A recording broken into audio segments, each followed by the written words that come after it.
성도님들, 우리를 말씀으로 인도하시는 그 하나님의 놀라운 은혜가 우리 삶 가운데 가득하기를 주의 이름으로 축복합니다. 시편 119편의 말씀을 우리가 지난주부터 계속해서 살펴보고 있는데요. 한 구절 한 구절의 이 말씀을 묵상해 내려가다 보면은 이 시인이 어쩌면 우리 삶과 너무나도 밀접하게 연관되어져 있는 여러 주제들을 이야기해 나가고 있는 그 모습 때문에 더 큰 은혜를 함께 누리고 있는 것 같습니다. 오늘도 어, 오늘 본문의 말씀 가운데도 우리가 인생 가운데서 얻을 수 있는 여러 가지 지혜들에 대해서 이야기를 하고, 또 우리가 어떠한 삶의 방향과 어떠한 삶의 목적을 가지고 살아가야 되는지에 대해서 잘 이야기해 주고 있습니다.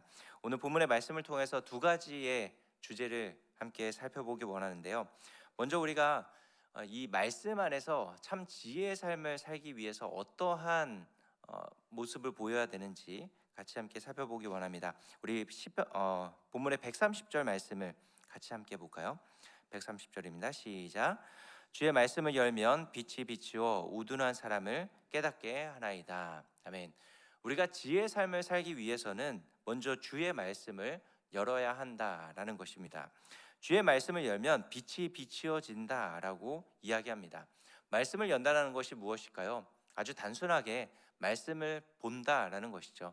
말씀을 보고 또 말씀을 묵상하고 말씀 가운데 세워져 나아가는 삶의 모습들을 우리에게 밝히 보여주고 있는 것이죠. 시편 103절의 말씀, 우리가 함께 살펴봤던 103절의 말씀처럼 주의 말씀은 내 발의 등이요 내 길의 빛이니이다 라고 고백했던 것처럼, 말씀을 보고 묵상하고 말씀을 열게 될 때 빛이 비춰지게 된다는 것이죠. 말씀을 열고 빛이 비춰지게 될 때 우리의 모습 가운데 나타나지는 것은 무엇일까요?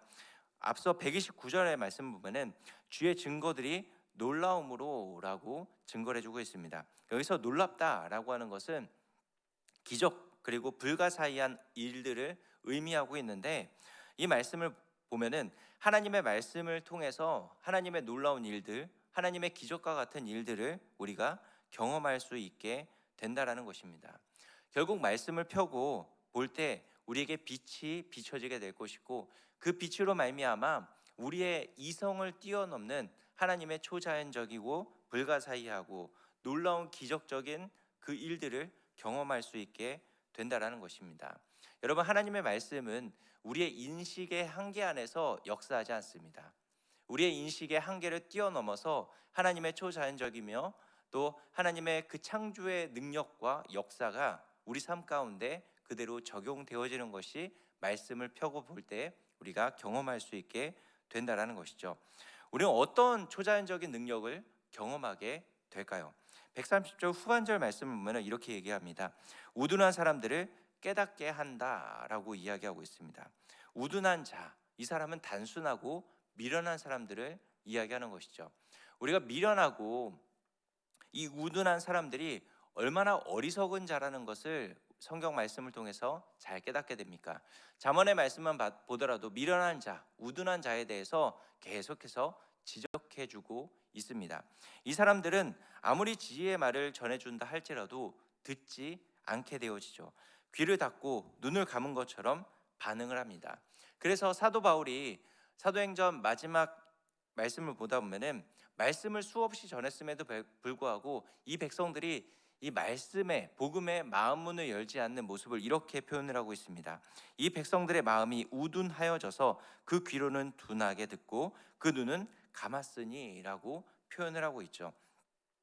어쩌면 사도 바울의 시대뿐만 아니라 지금 현 시대를 살아가고 있는 우리 가운데도 이러한 자들의 모습이 너무나도 잘 보여주고 있습니다. 우둔한 마음으로 얼마나 어리석은 선택들을 하고 절대로 다른 사람의 말은 듣지 않으려고 하는 시대를 살아가고 있습니까? 진영의 모습 때문에, 또 정치적인 성향 때문에, 또는 자기의 어떤 논리에 의해서 절대 타인의 말은 들으려고 하지 않고 수용하려고 하지 않는다라는 것이죠. 그래서 어느 한쪽에 치우쳐서 자기의 어떤 우둔한 마음만 붙잡고 살아가는 모습들을 보이는 사람들이 너무나도 많이 있다라는 것입니다. 그래서 이 사람들을 깨우치고 돌이키게 하려고 수많은 사람들이 노력하고 여러 이야기들을 들려주지만은 결국에는 이렇게 이야기하지 않습니다. 저 사람은 절대 이야기 듣지 않는 사람이야 라고 하면서 아예 그 사람을 관계를 하려고 하지 않고 그 사람의 이야기를 들으려고 하지 않는 관계 단절을 겪는 사람들이 얼마나 많이 있습니까? 어쩌면 이거는 타인에 대한 이야기뿐만 아니라 우리 스스로에게도 이러한 우둔한 모습들이 있지 않습니까? 내 자아에 갇혀서 내 선택이 최고라고 여기면서 내 안에 갇혀져 있는 그런 모습들이 발견될 때가 얼마나 많이 있습니까? 그래서 이 우둔한 나의 모습 때문에 어리석은 선택들을 할 때도 있고 너무나도 미련한 선택들을 해나갈 때도 참 많이 있는 게 우리 자신의 모습이라는 것입니다. 이런 우둔한 자를 깨우칠 수 있는 유일한 도구가 무엇이냐면 어떤 사람의 말, 세상의 지혜가 아니라 하나님의 말씀이 이 우둔한 사람을 깨우칠 수 있다라는 것입니다. 말씀을 펴고 볼 때 우리의 우둔한 마음, 우리의 어리석은 자아, 우리의 미련한 행실들을 깨트리고 돌이키게 하여서 지혜롭게 살아갈 수 있는 길을 마련하는 것이 바로 하나님의 말씀이라는 것입니다. 이 말씀을 능력이 있기 때문에 빛으로 역사해서 우둔한 우리를 깨트려 주시고 깨닫게 하여 주셔서 변화시켜 주신다라는 것입니다. 그리고 더 나아가 133절의 말씀도 보면 이렇게 이야기합니다. 나의 발걸음을 주의 말씀에 굳게 세우시고 어떤 죄악도 나를 주관하지 못하게 하소서라고 말씀합니다. 말씀을 통하여서 하나님의 초자연적인 능력, 그 빛이 비춰지게 되면은 우리의 걸음이 굳게 세워지게 된다라는 것입니다. 그 굳게 세워짐을 통하여서 어떠한 죄악도 나를 주관하지 못하게 된다라는 것입니다. 죄가 나를 삼키거나 주관하지 못하게 된다라는 것이죠. 여러분, 인생은 그저 한 걸음 떼서 그곳에 멈추어 있는 것이 아닙니다. 계속해서 진행되어져 나아가게 되는 것이죠. 생명력이 있기 때문에 계속 발걸음을 옮겨 나아가게 됩니다. 그 발걸음을 옮겨 나아가면서 우리의 생각, 우리의 판단, 우리의 가치 체계 이런 것들이 계속해서 바뀌어져 나아가는 것이 우리 인생이라는 것이죠. 그 가운데 믿음의 걸음을 옮겨 나아가면서도 여전히 계속해서 생명력이 있기 때문에 그 예전에 했던 판단대로 우리가 믿음의 판단을 해나가는 것이 아니라는 것이죠. 지금 내가 당하고 있는 환경, 내가 당하고 있는 상황, 내가 겪고 있는 여러 가지 모습들에 의해서 믿음의 판단들을 해나간다는 것입니다. 예전에는 정말 선하게, 정말 말씀대로 믿음의 판단을 했다고 한다 할지라도 지금 현재 내가 믿음의 판단을 똑같이 할 수 있을까? 그렇지 않을 수 있다는 것입니다. 그게 인간의 한계라는 것이죠. 그래서 믿음의 걸음을 옮겨 나아가면서도 예전에는 현명한 판단을 했음에도 불구하고 지금 현실의 삶 가운데서는 좌고우면하면서 머뭇머뭇거릴 때가 있다는 것이죠. 왜 좌고우면하게 될까요? 그것은 죄의 영향력이 우리 가운데 끊임없이 영향을 미치고 그 죄로 인해서 하나님의 말씀과 믿음의 삶을 분별해내지 못하게 만들게 된다는 것입니다. 죄는 끊임없이 하나님과 멀어지는 방향을 선택하게 만들고 믿음이 아닌 불신의 생각을 우리에게 심어주고 불신앙을 믿어버리게 만든다는 것입니다. 그래서 죄가 우리를 주관하기 시작하면은 이사야 51장의 말씀처럼 비틀거리는 걸음을 걷게 된다는 것입니다. 술 취한 사람처럼 판단이 흐려지게 되는 것이고 그 걸음이 온전하게 되어지지 못해서 비틀비틀거리면서 믿음의 삶을 온전히 살아내지 못하게 만든다는 것이죠. 그러나 말씀을 열고 그 말씀을 깨닫고 그 말씀 안에 서게 되면은 우리에게 빛이 비춰져서 우리의 걸음을 굳게 세워지게 만들고 흔들림 없이 반석 위에 설 수 있게 만들어주는 것이죠. 그래서 죄의 영향력에 지배를 받는 것이 아니라 빛을 깨닫고 주의 기이한 일들을 맛볼 수 있게 되어지는 것입니다. 그렇기 때문에 우리는 말씀을 펴고 볼 수 있어야 되는 것이죠. 말씀을 펴고 볼 때 그 빛이 비춰짐을 통하여서 우리의 우둔한 마음을 깨우쳐 줄 뿐만 아니라 우리의 걸음을 굳게 서서 죄의 영향력이 아닌 말씀의 영향력 안에 살아갈 수 있도록 인도해 주신다는 것입니다. 그래서 말씀을 열고 말씀을 보는 일에 늘 전진해 나아가는 우리 모두가 되어줄 수 있기를 주의 이름으로 축복합니다. 더 나아가 주의 말씀을 더욱더 사모하며 나아가시기 바랍니다. 오늘 시편의 기자가 무엇이라고 고백하고 있습니까? 주의 말씀을 헐떡이는 마음으로 간절하게 사모합니다 라고 고백하고 있습니다.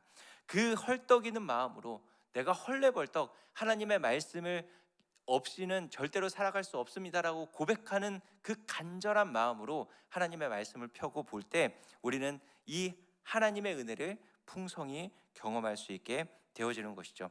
또 우리 본문을 통해서 깨닫게 되는 삶의 지혜 두 번째는, 삶을 해석할 수 있는 열쇠는 하나님의 의로우심이라는 사실을 깨닫게 된다라는 것입니다.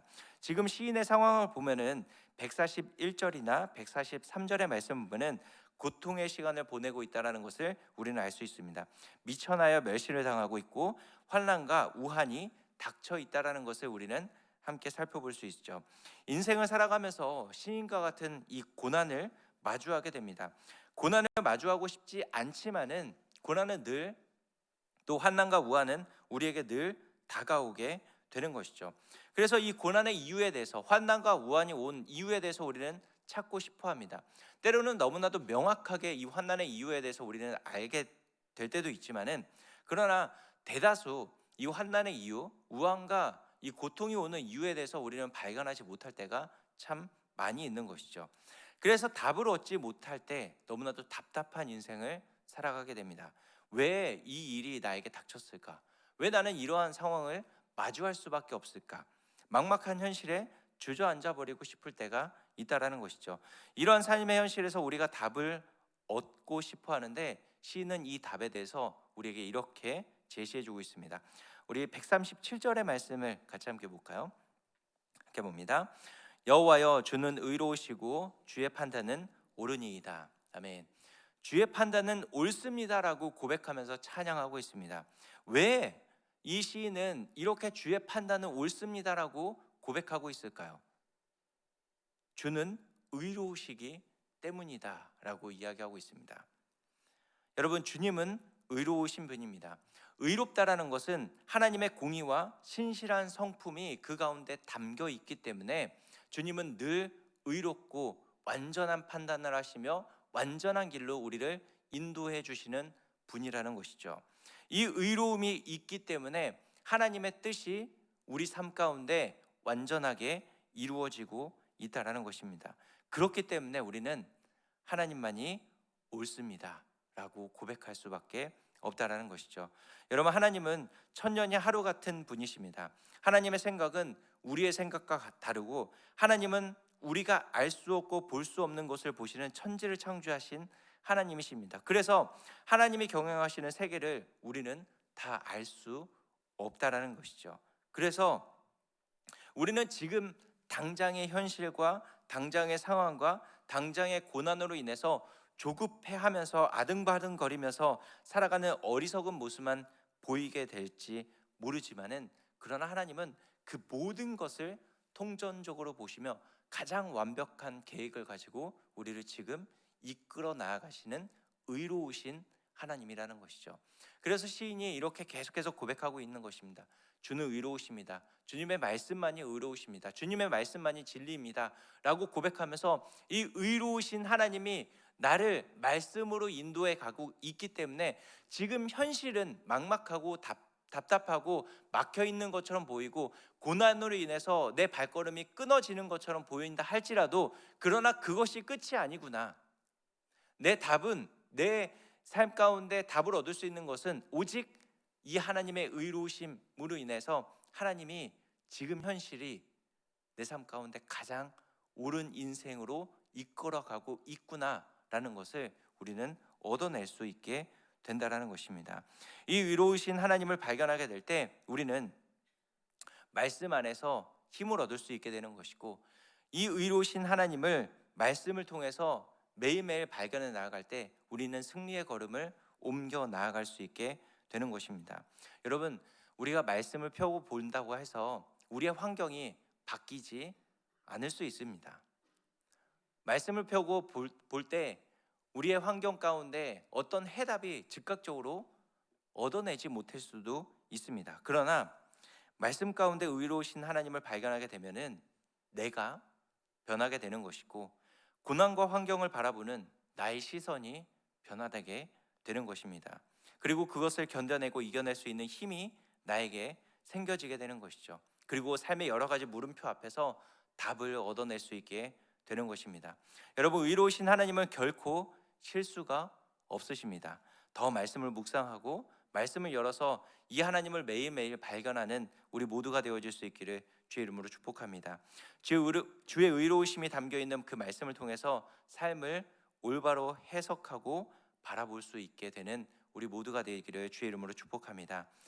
말씀은 우리가 붙들 수 있는 가장 든든한 기둥입니다. 그리고 하나님은 이 말씀을 통해 오늘도 우리를 붙들어 주십니다. 함께 기도하겠습니다.